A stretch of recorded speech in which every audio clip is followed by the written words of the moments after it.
Louvado seja Deus. Sermões Clássicos, Kenneth Hagin, capítulo 5. Compreendendo a Justiça. Dê o seu like, se inscreva, em nome de Jesus. Porque com o coração se crê para a justiça. Romanos capítulo 10, versos 10. E pela ofensa de um, por meio de um só, reinou a morte, muito mais os que recebem a abundância da graça e o dom da justiça reinarão em vida por meio de um só, a saber, nosso Senhor Jesus Cristo. Romanos capítulo 5, versos 17. A partir desses versículos, percebemos dois fatos significativos sobre a justiça. Com o coração, o homem crê para a justiça. A justiça é um dom. Justiça significa estarmos bem com Deus. Estamos bem com Deus não pelo que fizemos, mas pelo que Jesus fez por nós no grande plano divino da redenção. O neném recém-nascido em Cristo está bem com Deus e pode receber resposta à oração tão rapidamente quanto o crente maduro que já viveu muitos anos para Deus. Muitas vezes, associamos justiça a boas obras. A Bíblia ensina que boas obras e boa conduta são importantes, naturalmente. Mas todas as nossas boas obras e toda a nossa boa conduta nunca poderiam nos tornar justos. Se pudessem, não precisaríamos de Jesus. Pensamos erroneamente que, de alguma forma, nós podemos conquistar justiça.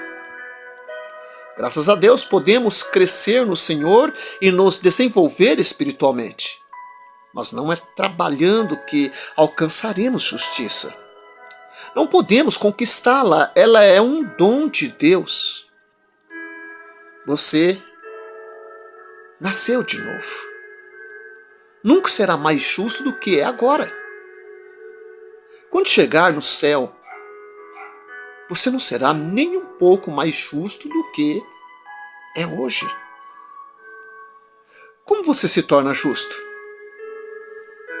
Crendo para a justiça. Romanos capítulo 10, versos 10 diz: e recebendo o dom da justiça. Romanos capítulo 5, verso 17. Ao nascer de novo, você se tornou um novo homem em Cristo Jesus, uma nova criatura, e foi feita a justiça de Deus em você. 2 Coríntios capítulo 5, verso 17. No novo nascimento você nasceu justo. Romanos capítulo 3, versos 21 e 22. A palavra do Senhor nos diz: mas agora, sem lei, se manifestou a justiça de Deus, testemunhada pela lei e pelos profetas. Justiça de Deus mediante a fé em Jesus Cristo para todos e sobre todos os que creem. Em seu grande plano de redenção, Deus possibilitou que todos os que creem em Jesus estejam bem com Ele. Isso me toca profundamente.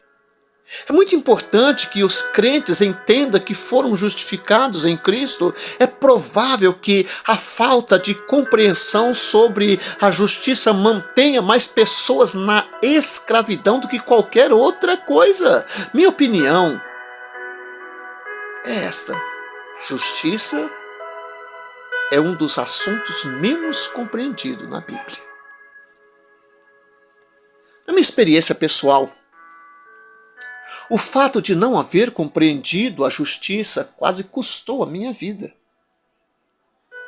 Aos 16 anos de idade, fui desenganado por 5 médicos, mas meu espírito continuava a me dizer que eu não precisava morrer.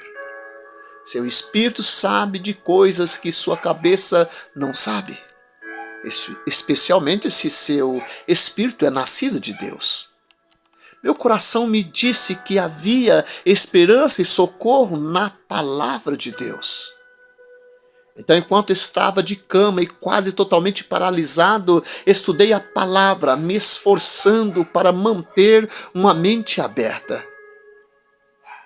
Conforme fiz isso, comecei a ver algumas verdades sobre a fé e a oração.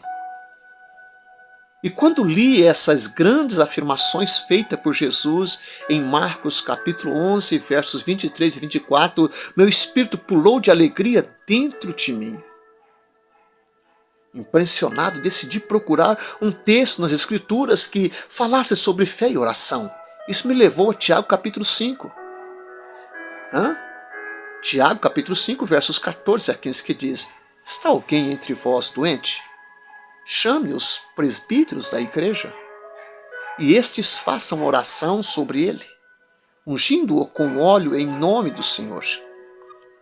E a oração da fé salvará o enfermo, e o Senhor o levantará, e se houver cometido pecado, ser-lhe-ão perdoados.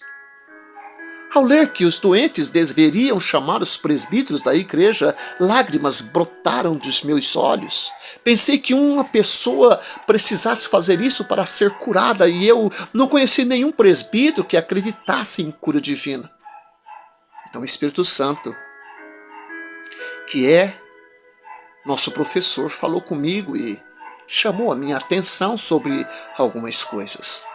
Quando digo que o Espírito Santo falou comigo, quero dizer que foi como se alguém falasse de dentro de mim, dentro do meu espírito.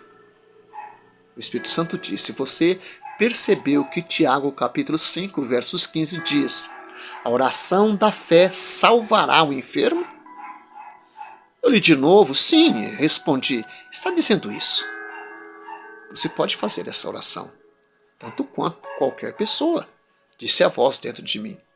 Comecei a ver o que o Espírito Santo estava me dizendo. Comecei a acreditar naquilo. Então li um pouco mais adiante. Mas o próximo versículo me deixou totalmente confuso. Tiago capítulo 5, verso 16. Confessai, pois, os vossos pecados uns aos outros, e orai uns pelos outros para serdes curados.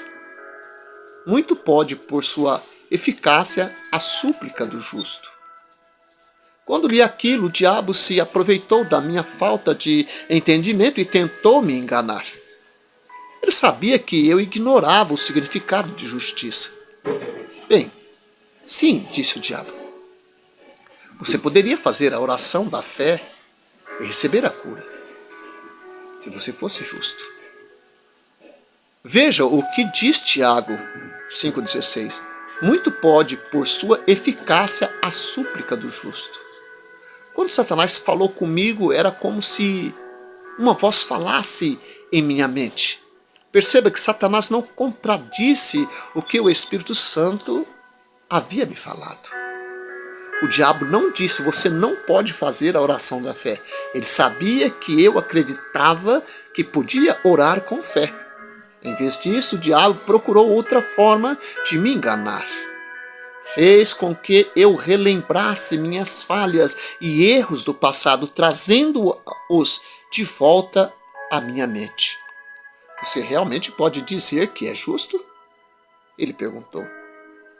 Por não compreender o significado da justiça, examinei-me do ponto de vista natural.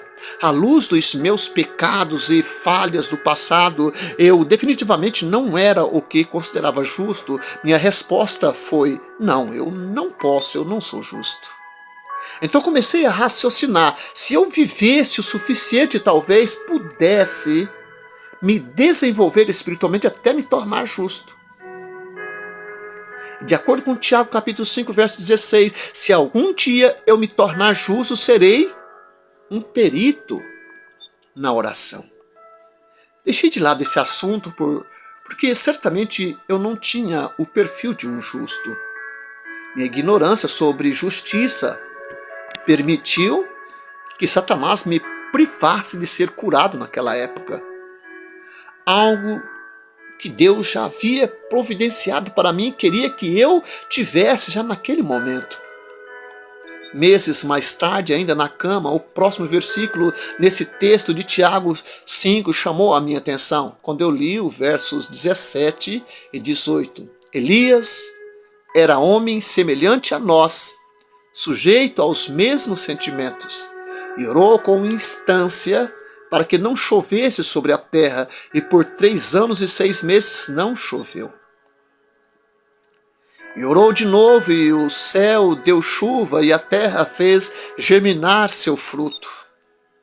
Pensei,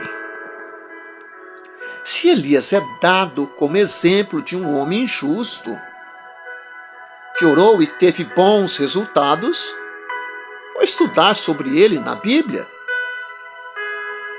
Então vou poder seguir seu exemplo e conseguir melhorar os resultados e, quem sabe, um dia as minhas orações será a oração de um justo. Mas quanto mais eu lia sobre Elias, mais ele me fazia lembrar de mim mesmo. De fato, era justamente isso que Tiago quis dizer ao falar. Elias era apenas um homem como nós, sujeito como nós, às mesmas emoções e pensamentos humanos. Elias teve seus grandes momentos, ele orou e não choveu durante 3 anos, 1 Reis, capítulo 17, versos 1. Ele orou e caiu fogo do céu, 1 Reis, capítulo 18, versículo 36 a 38. Ele matou os profetas de Baal, 1 Reis, capítulo 18, versos 40. Ele orou e choveu depois de 3 anos de seca, 1 Reis, capítulo 18, versos 42 e 45. O Espírito de Deus veio sobre Elias e, num percurso de 22 quilômetros, nas planícies de Jezreel, ele correu mais rápido que o carro do rei. Está em 1 Reis, capítulo 18, versos 46. Mas, ao chegar em Jezreel, alguém lhe disse, Jezabel disse que amanhã, por essas horas, certamente você estará morto. Elias começou a correr de novo. Está em 1 Reis, capítulo 19, versos 2 e 3. Mas desta vez a mão do Senhor não estava sobre ele. Era apenas Elias correndo de medo. Elias correu até que ficou cansado demais para continuar. Então sentou-se debaixo de um zimbro e orou, Senhor, deixe-me morrer. 1 Reis, capítulo 19, versos 4. Na verdade, Elias não queria morrer.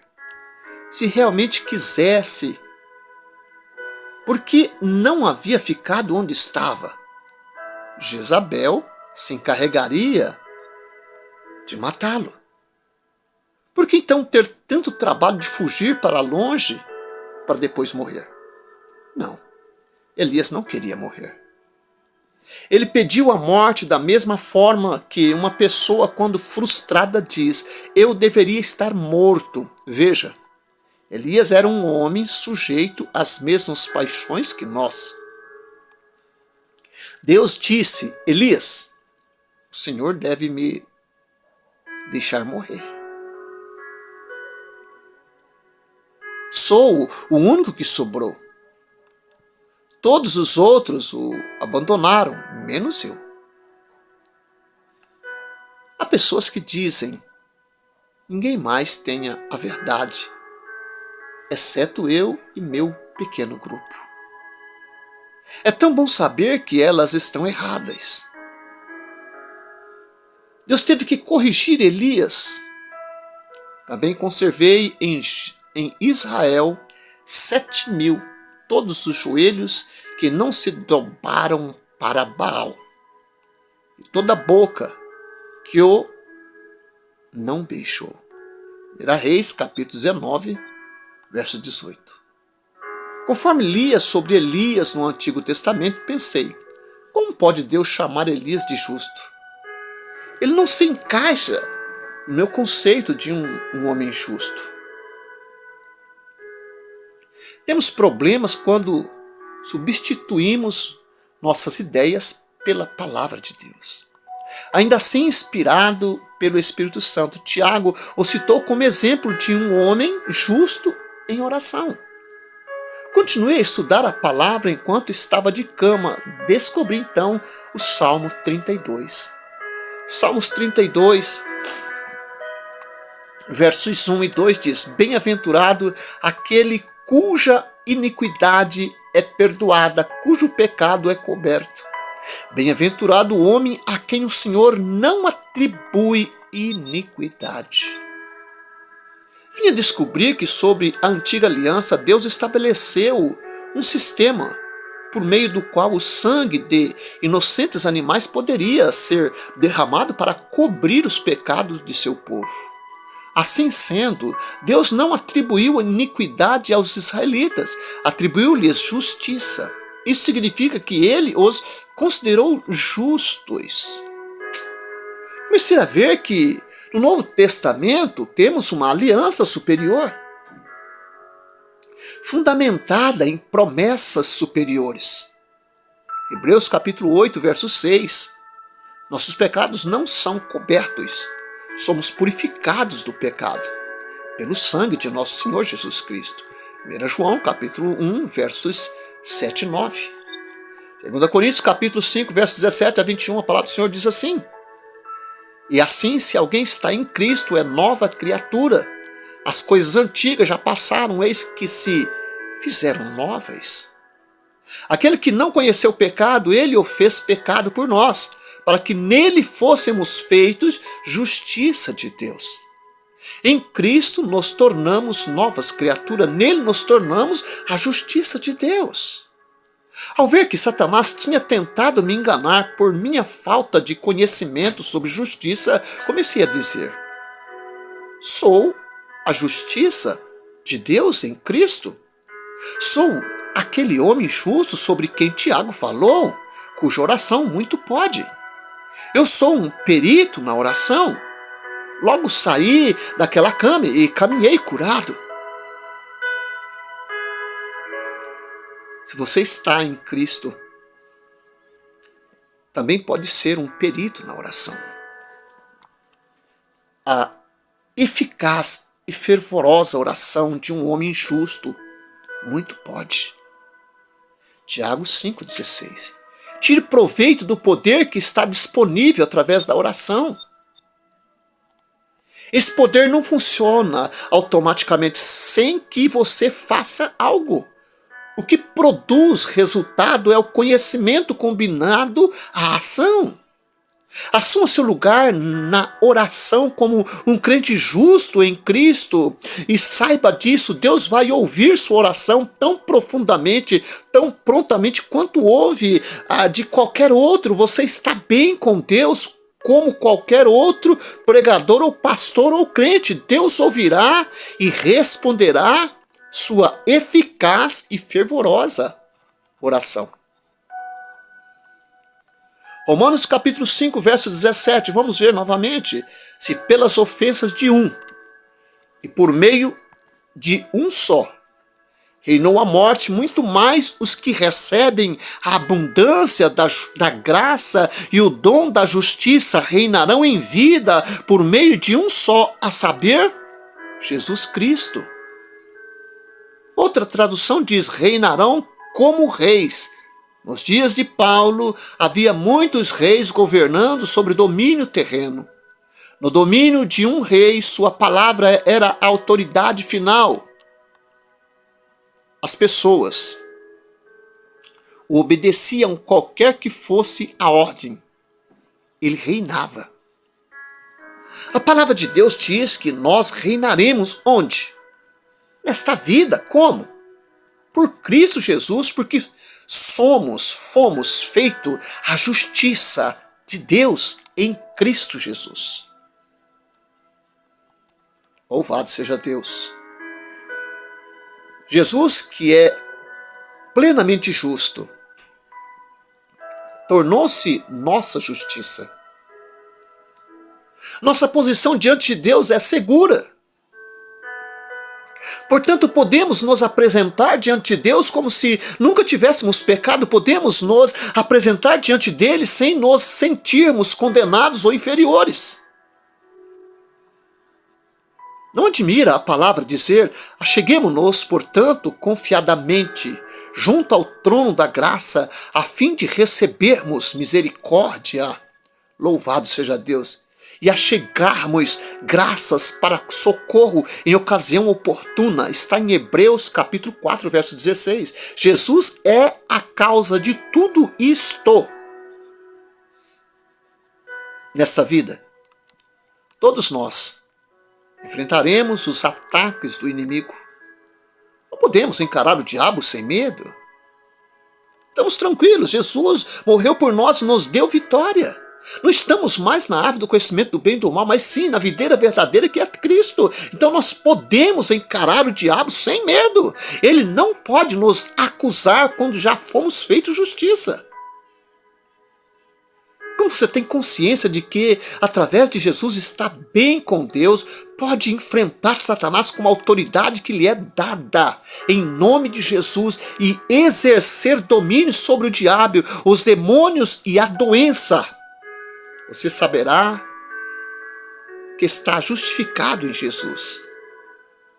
E nada, de forma alguma, poderá lhe causar mal. Lucas capítulo 10, versos 19. Quando Deus lhes revelar que você está justificado diante dele, você pode sair da limitada posição imposta pela tradição religiosa e pelo sentimento de culpa para a ilimitada plenitude divina, glorificando e exaltando nosso Senhor Jesus Cristo a cada momento. Obrigado, Senhor, por tudo que o Senhor tem feito em nossas vidas. Nós te louvamos e nós te agradecemos. Amém.